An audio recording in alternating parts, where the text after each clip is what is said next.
Kemiskinan ekstrim bukan sekedar angka, ia adalah potret tentang hidup yang serba terbatas, pendidikan anak-anak yang tertunda, dan keluarga yang bertahan hidup di ujung harapan.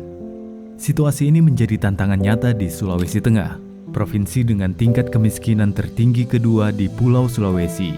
Menurut data BPS tahun 2024, jumlah penduduk miskin di daerah ini mencapai 358,33 ribu jiwa atau 11,04%. Angka tersebut masih berada di atas rata-rata nasional, yaitu 8,57%.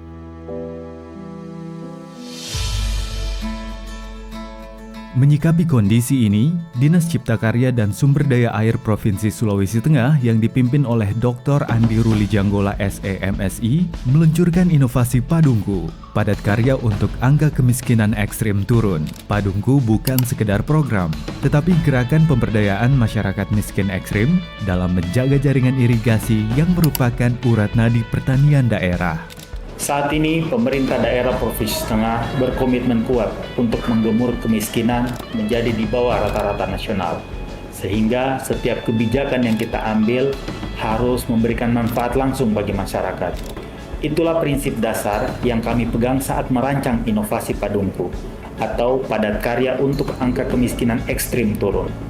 Kami melihat kemiskinan ekstrem di Sulawesi Tengah tidak cukup diatasi dengan bantuan sementara.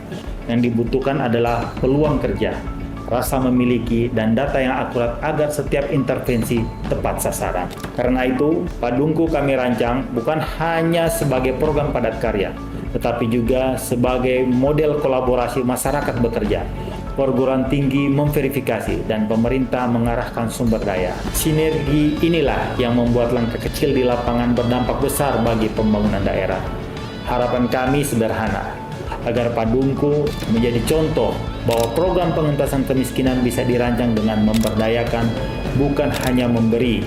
Saya percaya ketika masyarakat ikut membangun, mereka juga ikut memiliki hasilnya, dan disitulah kesejahteraan yang berkelanjutan bisa tercapai. Untuk memastikan bantuan tepat sasaran, Dinas Cikasda berkolaborasi dengan Universitas Tadulako melalui Memorandum of Understanding yang ditandatangani bersama pada Februari 2024.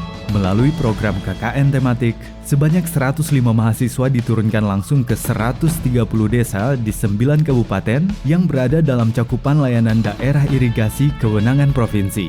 Didampingi 11 dosen pendamping lapangan, para mahasiswa melakukan verifikasi data tunggal sosial ekonomi nasional atau DTSEN tahun 2024 berbasis indikator kemiskinan versi BPS dengan total jumlah responden 3.720 orang by name by address. Verifikasi dilakukan 2 tahap.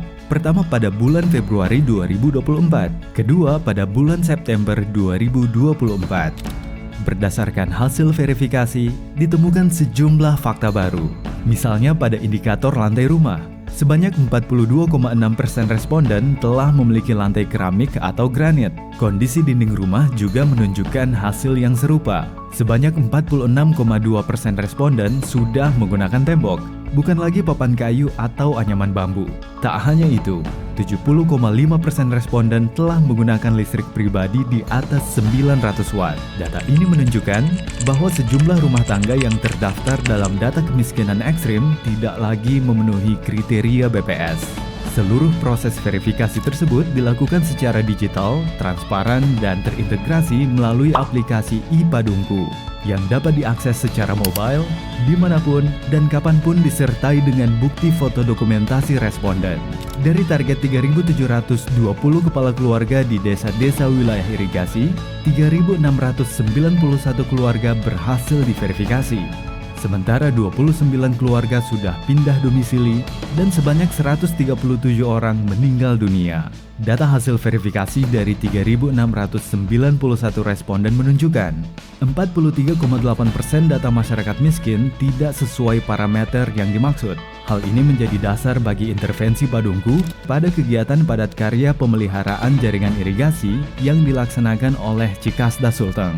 Sebab dari data hasil interview responden, sebanyak 80% menyatakan bersedia untuk berpartisipasi dalam padat karya pemeliharaan jaringan irigasi dan memastikan setiap rupiah diberikan kepada yang paling membutuhkan.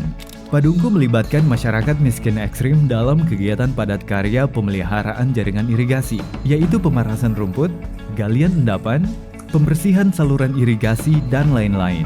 Setiap warga yang terlibat mendapat insentif sebesar Rp1.950.000 per triwulan. Dengan penghasilan tersebut, daya beli pun meningkat. Pada saat yang sama, infrastruktur irigasi tetap terpelihara.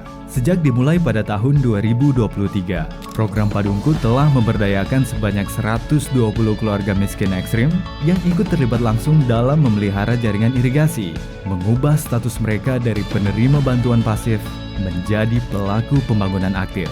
Inovasi Padungku juga selaras dengan arahan Gubernur Sulawesi Tengah periode 2024-2029 Anwar Hafid yang menegaskan bahwa pembangunan daerah fokus pada satu tujuan utama, penurunan angka kemiskinan. Padungku adalah bukti bahwa kemiskinan ekstrim bukanlah takdir. Ketika pemerintah, perguruan tinggi, dan masyarakat bersatu, kita bisa mengubah cerita dari keputusasaan menjadi pemberdayaan.